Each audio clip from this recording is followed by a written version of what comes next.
예수께서 마리아에게 말씀하셨다. 여자여, 왜 울고 있느냐? 누구를 찾느냐?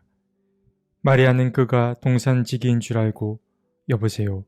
당신이 그를 옮겨 놓았거든 어디에다 두었는지를 내게 말해주세요. 내가 그를 모셔가겠습니다. 하고 말하였다. 예수께서 마리아야 하고 부르셨다.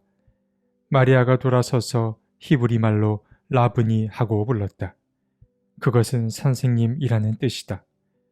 요한복음서 20장 15에서 16절 말씀. 오늘 본문에는 부활한 예수와 그 부활한 예수가 제자들과 만났던 이야기가 담겨 있습니다. 먼저 1에서 10절입니다. 막달라 마리아가 예수의 무덤을 찾아옵니다. 요한복음서는 그녀가 혼자 예수의 무덤을 찾아왔다고 기록했습니다. 다른 복음서들이 여러 명의 여인을 등장시킨 것에 비해 요한복음서는 예수의 무덤을 찾은 이가 매우 축소된 걸 알 수 있습니다. 요한복음서는 막달라 마리아라는 한 여인의 특별한 체험만을 보도합니다. 막달라 마리아는 예수의 무덤에 도착해서 너무 놀랍니다. 예수의 무덤이 비어 있었기 때문입니다. 당황한 마리아는 어서 이 이야기를 전하고자 제자에게 달려갑니다. 마리아는 제자들에게 이 소식을 전했고 그녀는 베드로와 다른 제자와 함께 예수의 무덤에 도착합니다. 그리고 무덤 안에 삼배만이 놓여 있음을 보게 됩니다. 삼배가 놓여 있었다라는 표현이 여러 번 등장합니다. 이것은 단순히 장례 용품을 소개하고자 함이 아닙니다. 삼배가 놓여 있었다라는 표현은 복음서의 저자가 예수의 죽음을 통해서 궁극적으로 전하고자 하는 메시지가 있음을 드러냅니다.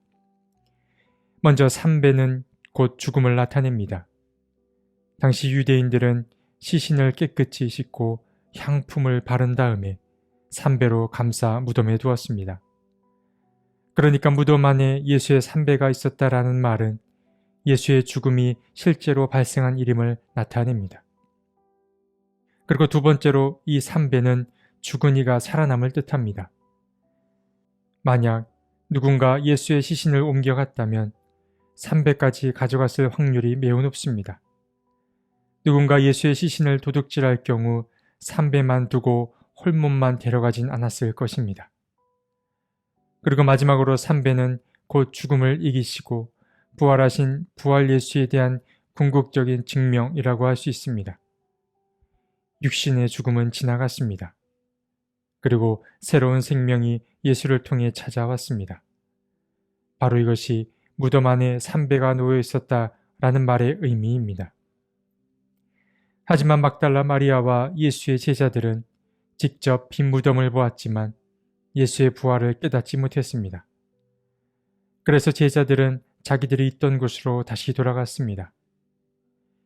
자기들이 있던 곳으로 돌아간 제자들이 무슨 생각을 했을지가 궁금해집니다.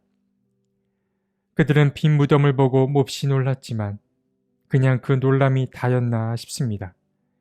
그 이상의 깨달음은 없었을까 궁금해집니다. 아마 그랬을지도 모릅니다. 제자들에게 말씀을 듣는 것과 그 말씀을 믿는 것은 다른 일이었을지도 모릅니다. 제자들이 자기들이 있던 곳으로 돌아갔다라는 표현이 그것을 증거하기 때문입니다. 자기들이 있던 곳은 곧 듣기만 하고 믿지는 않은 그 상태로 돌아감을 뜻하기 때문입니다. 하지만 이제 여기서부터 막달라 마리아와 예수의 다른 제자 간의 차이가 드러납니다. 이어서 11절에서 18절입니다. 베드로와 다른 제자가 돌아갔음에도 마리아는 예수의 무덤 밖에서 울고 있었습니다. 마리아는 있던 곳으로 돌아가지 않았습니다. 그녀는 그렇게 얼마나 울었을까요? 그러다 문득 마리아는 마치 지금 누군가 자신과 함께 있다라는 느낌을 받습니다. 그러나 그 느낌은 두려움과 불안의 느낌은 아니었습니다. 마리아는 무덤 속에 앉아있는 천사 둘을 보았습니다. 왜 우냐는 그 천사들의 물음에 마리아는 누가 예수의 시신을 옮겨갔다라고 답합니다. 그리고 그때 마리아는 남다른 기운이 느껴져 뒤를 돌아보았습니다. 그녀의 눈앞에 그는 동산이나 정원을 갖고는 마치 동산짓기처럼 보였습니다. 그러나 그는 바로 이 부활한 예수였습니다. 하지만 마리아는 예수를 알아보지 못했습니다. 아직 그녀의 눈은 온전히 떠지질 못한 상태이기 때문에 그러합니다. 그러자 예수가 그녀의 눈을 뜨게 해 주는데 예수는 그녀를 향해 마리아야 하고 불렀습니다. 그제야 마리아는 자기 앞에 계신 분이 부활한 예수임을 알아봅니다. 마리아는 예수를 향해 라부니 하고 불렀는데 이 말은 곧 선생님이라는 뜻입니다. 마리아는 이제야 자기와 함께 있는 분이 자신이 따르던 그 친근했던 예수님임을 알아보았습니다. 김춘수 시인의 꽃이라는 시가 떠오릅니다. 시인은 말하기를 내가 그의 이름을 불러주기 전에는 그는 다만 하나의 몸짓에 지나지 않았다라고 말했습니다. 그러나 시의 화자가 그의 이름을 불러주었을 때 마침내 그는 나에게로 와서 꽃이 되었다고 말했습니다. 여기서 말하는 호명은 단순한 부름이 아닙니다. 잠자고 있던 내면을 깨우는 것을 뜻합니다. 보고 싶은 것만을 보고 믿고 싶은 것만을 믿던 이에게 진짜 보아야 할 것을 보게 하는 것을 뜻합니다. 막달라 마리아를 부른 예수의 호명이 바로 그런 호명이었습니다. 마리아는 연민과 슬픔에 빠져있던 자리에서 일어나 부활한 예수를 보았습니다. 19절부터 29절까지 등장하는 이야기는 부활한 예수와 다른 제자들이 만난 이야기를 전해줍니다. 예수는 두려움에 떠는 제자들에게 나타나 그들에게 자신의 몸에 난 상처를 보여줍니다. 상처 입은 두 손과 옆구리를 보여주었습니다. 이렇게 상처를 보여주신 이유는 부활의 현실성을 더해주기 위함이었습니다. 이전과 같은 육신을 갖고는 있었지만 상처 입은 그 모습 그대로 다시 살아났음을 드러내 보여준 것입니다. 그러고 나서 예수는 우리의 가슴을 울리는 말씀을 하시는데 예수는 제자 도마를 향하여 너는 나를 보았기 때문에 믿느냐? 나를 보지 않고도 믿는 사람은 복이 있다 라고 말씀하셨습니다. 사실 이 대목은 이러한 이야기가 등장한 맥락을 아는 것이 중요합니다. 복음서의 저자가 후대의 교회가 당면했던 그 중요한 문제를 다루기 위한 언급이라고도 할 수 있습니다. 초대교회는 예수를 직접 경험한 제자들로부터 시작됐지만 시간이 흐르며 예수를 직접 보지 못한 이들이 그들 주위에 더 많이 모였을 것입니다.